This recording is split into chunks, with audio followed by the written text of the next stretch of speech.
My message to the powers that be: stop messing with March Madness. It does not need to be fixed. You're on the Hoops Gap. Let's get it. Let's get it. Let's get it. Let's get it. Yeah. UConn, baby. Home of the champions. Let's go. Welcome into the Hoops Gap Pod.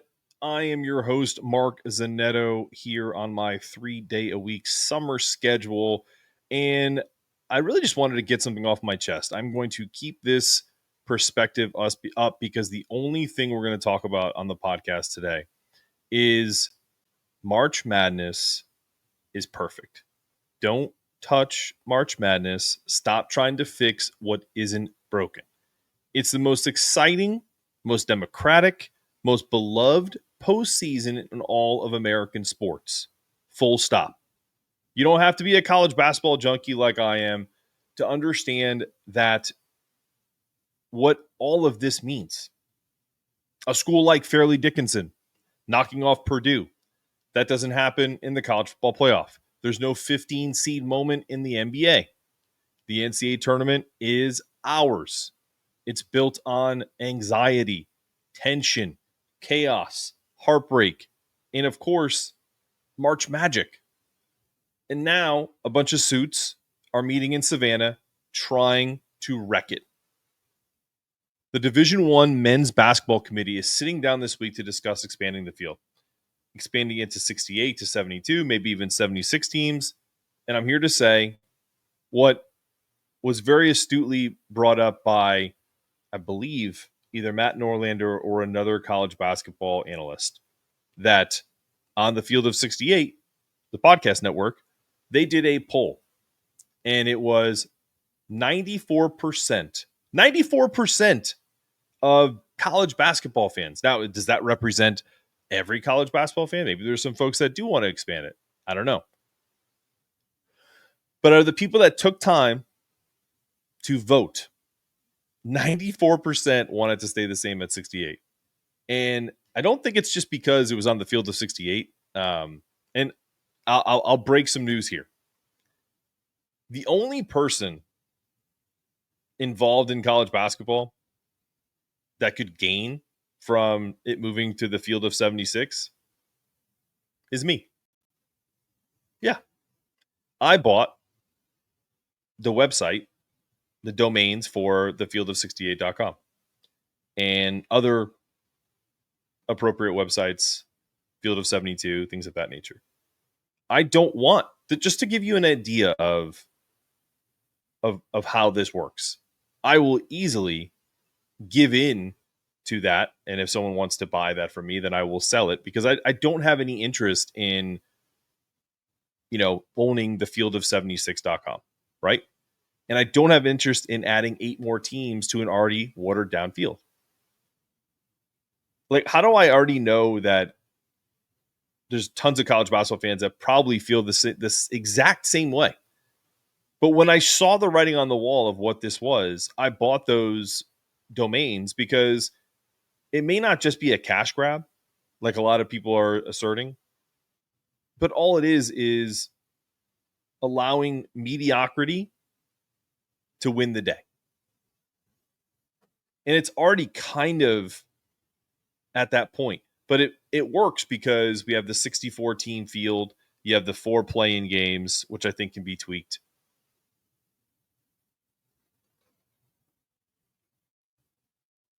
In fact, I actually think it may be more likely that they jump to 72 so they could have 2 play-in games, 2 rounds of play-in games before the actual tournament starts. But we'll see. Last year, CBS's Gary Parrish and Matt Norlander polled more than 100 Division I coaches. The results overwhelmingly in favor of leaving at 68, which is surprising. And it wasn't close. It wasn't 94% the way fans do. But let me repeat that. 94% of fans said we're good. It's not like we're clamoring for this. So while this may not be a straight up money grab, it's absolutely not a home run. And it's a case of overthinking. It's like it's kind of like when you're left to your own devices, when you get outside of your routine. How many people have the wherewithal to just kind of roll with that, allow maybe a bad day or whatever to just kind of like go through it and allow yourself to kind of get back to being on track and centered. The NCAA is off the rails here because there is nothing about expansion that makes sense. Now, if we come to find out that they're doing it in a way that is inclusive, that it isn't just about giving, every power conference or every name recognized team a leg up to get those last four to eight new bids, then I'll hear them out. But I'm a big believer in if it ain't broke, don't touch it. Let's go back to where this all started. 1985. That's when the tournament expanded to 64 teams. And for 15 years, it was pure basketball symmetry. You could print that bracket out, fill it out with a pen, pin it on a fridge. It made sense. A 6-round gauntlet that still gave you underdog stories, blue blood runs, buzzer beater madness, and, if I might add, 6 men's championships and 12 women's championships for the hoops cap of the world. And even after they tweaked it to 68 in 2011 with the first 4, it still worked. We got our 12-5 upsets. We still got Sister Jean. We still got Florida Gulf Coast and Dunk City, 15/2, getting to, I believe, the Sweet 16 or Elite 8. We got a 16/1 twice.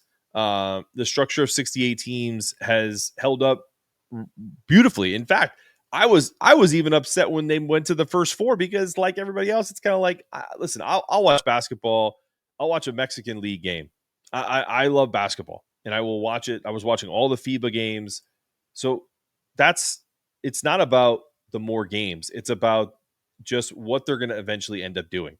Because the problem is when you think you have to grow, eventually you start to expand. So even if it's only 72 this time, the next time someone has an idea like, hey, maybe we're going to do this, it'll start to grow. It's businesses want to grow regardless. So organizations try to grow with the times, when in reality, this is one of the most, like, when people talk about recession-proof jobs or recession-proof capital, this is a recession-proof event.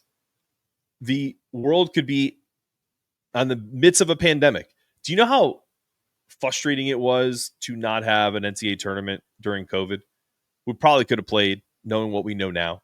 But hindsight's 2020. Like, that was, for a guy like me, that was like, it sounds terrible because I don't want to put light on anything if I know people died of COVID and complications to it, but that felt like a death to me. Like, this sport is so quintessential.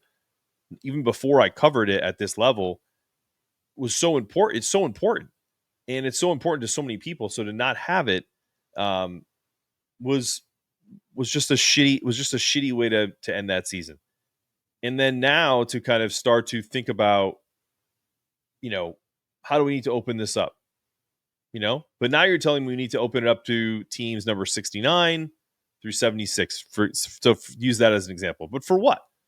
To watch another 17-14 team, 18-12 team from a power conference sneak in and lose by 15 points, which inevitably happens every year because their athletic director needed to shore up the job security, Bubba Cunningham.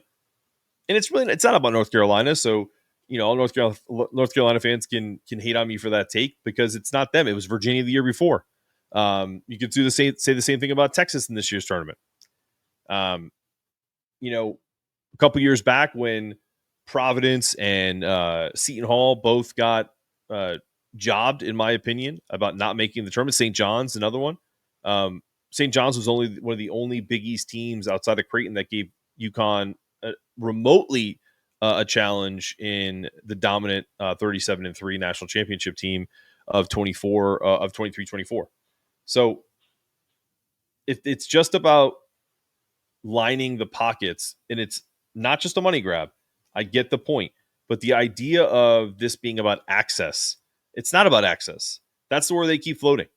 But when numbers prove otherwise, in 1985, 64 out of 282 D1 teams got in. That's 22.7%. In 2024, we've got 364 teams, in 68 spots. That's 18.7%. So we're already letting in fewer programs by percentage. And if you're worried about the little guys, don't be.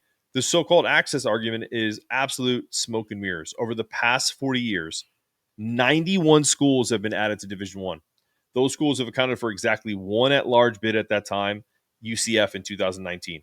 One out of over 1,400 at-large bids. That's it. And when it comes to actual wins in the tournament, those 91 schools have combined for just 19 wins out of more than 2,500 games played since 1985. That's less than 1%. So who's actually benefiting from expansion? The power conferences, the SEC, the Big Ten, the ACC, the Big 12, the ones who already gobble up more than 80% of the at-large bids every year. And these are the same leagues that created these 16, 18, 20 team league behemoths. And now they've got more mouths to feed, more middling teams, and they want to use March Madness as that social safety net. And let's be incredibly clear about this. This March Madness, although in our hearts is probably about which Cinderella is going to make a run, this is about the survival of coaches and assistant coaches and guys to get jobs. So those ninth place teams in the Big Ten can get an NCAA tournament bid, and you can add that to your resume. This is about adding mediocrity to a tournament that's made its name on excellence and dreams like St. Peter's and UMBC. And even my very own, I know they're a one seed, but my UConn Huskies in 89-90, the dream season, led by the Chris Smith and the Dove Hennefeld and Terreno Walker and Dan Cerulik, John Gwynn. The list goes on and on. Scott Burrell, Tate George, we don't get that Tate George last second shot we still would get that because it's 64, 68.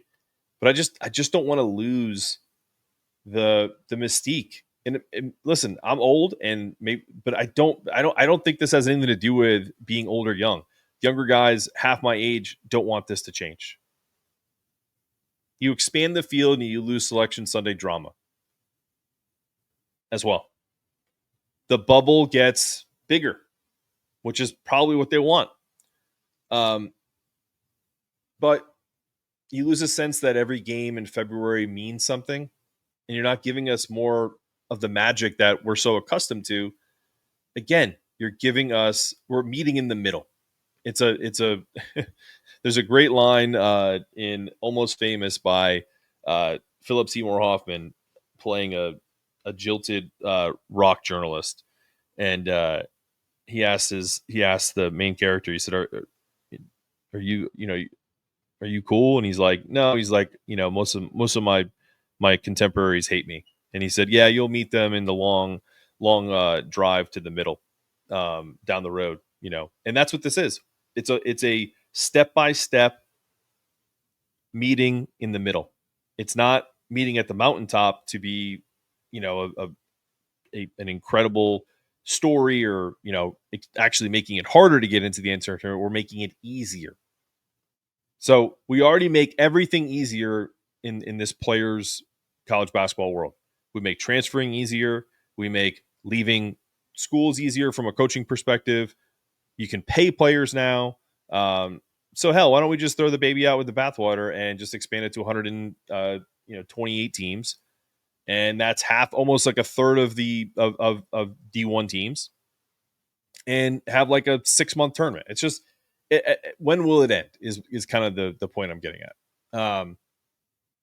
Dan Hurley, our very own Dan Hurley, said it perfectly during UConn's run in the title in 23-24. He's quoted as saying, I don't think expanding is a good idea. It devalues the regular season, and he's right. What incentive does a team have to push for that 20-win plateau when you can coast and get 17, 18 wins and still get in? And let me say this. If you're an underdog story, if you're Will Wade and the NC State, hopefully they're a little better than an 11 seed, but if you're an 11 seed NC State that makes the Final Four, or St. Peter's in 2022, or VCU of Shaka Smart in the first four in that 11 seed that made the NCAA tournament, won 5 games and didn't play in the national title. That's a great trivia question. What team won 5 games in the NCAA tournament and did not play for a national championship? That would be the VCU Rams. And all the luck to Ahmad Noel, now a VCU Ram. These teams just need a chance, and that's what makes the tournament so beautiful. It's 68 spots deep, 68 dreams, probably only 10 of which are legitimate dreams to win a national championship. But that doesn't matter because, as we've found in history, you never know. That's just why you play the game. And is there a Missouri Valley team that could make a run and win in the NIL era? I want to be around for when that potential to happens. Like a Butler before they went to the Big East and made that transition. That's a mid-major that legitimately was just built a phenomenal program. So that's my biggest issue with all of this stuff, is that I think if it's done correctly in this NIL, what's going to look like more of a cap because of the house settlement stuff. Teams like Drake, teams like I'm trying to think of another mid-major, a team like East Tennessee State, a team like Chattanooga, teams that have this pedigree of the past. ETSU was a top 25 team. Chattanooga in the 80s, early 90s, and has made some runs to the Sweet 16. So those small mid-majors that could build a franchise, essentially, that's going to compete with the big boys. But if you're constantly just like not allowing, if you told me, and here's the only scenario that if they come back with this, I'm down. If you move it to 76, yay, I get my website. But I'll take all the bids and the offers. You let me know. But that's secondary. If they came back to us and said, we're going to expand to 76, but the caveat is we're going to add if we did it based off of like rankings of conferences. So you have your top 4 or 5 or 6 are usually ACC, Big East, Big Ten, SEC, Big 12, and then now hopefully Pac-12 will kind of be started, that Mountain West, and then you start going into those mid-majors. If you took the 4 extra bids if we're going to go from 68 to, so we have 8, if you told me you're going to give 4 of those bids to traditional 1-bid leagues, then sign me up. Because if it's about expanding the game and getting more people to watch UC Santa Barbara or UC San Diego, some of the teams on the West Coast that don't get a lot of love out in the WCC, or just the WAC, like other places. Like, so if that's what it's about, giving a MAC team an extra a bid because they had the highest net ranking, whatever that looks like, however the criteria is, then I'm in. Then I'd be okay with it because they're throwing a bone to the little guy. The big guy's not going anywhere, and it's not going to be an issue. So let me say this. That's the only way I would sign off on essentially expanding the NCAA tournament, because it doesn't need to be. So you don't need to mess with something that we all consider in this college basketball universe sacred. Just think about this. I've had my beef with the Field of 68. I've had my issues with, other podcasts. And if there's one thing that I truly believe is the unifier of all unifiers, you hate someone, you love someone, you think that this person's a good guy, you think this person's a hack as a host or whatever it is, doesn't know ball, knows ball. The one thing that we all know is the NCAA tournament is sacred. And you don't mess with something that's so sacred to so many people and that brings so many people together. You don't need to water it down. This is the best thing that we've got. You just need to protect it and help what leads up to it. Make some tweaks to the regular season. if you feel like you need to make a change, this just reeks of you're sitting in your office and you're like, you know what, I'm bored today. I'm gonna move things around, and then 6 weeks later you're like, well, that's terrible. I don't like the way this looks. March Madness is not your office. It doesn't need to be shuffled around. It's also not, an investment fund where you're just going to kind of tweak things and, let me just put a little money here and see if I can get a return. It's a treasure. It's the precious from Lord of the Rings, my precious, right? And just don't, for lack of a better, just don't fuck with it. And the minute you treat it like it's just like any other tournament, you're going to ruin what makes it magic. Listen, I'm a professional tennis player by trade, used to be 20-something years ago. Tournaments have always been my life, regardless of whether it's basketball or tennis tournaments. Keep it at 68. Even the magic of like a Wimbledon tournament doesn't even remotely resonate with the world the way the NCAA tournament does. And that's coming from a tennis player. Keep it at 68 and let the madness live. This has been another episode of the Hoops Cap. I'm your boy, Mark Zanetto. Stay with us. Stay dialed in. New show coming out on Friday.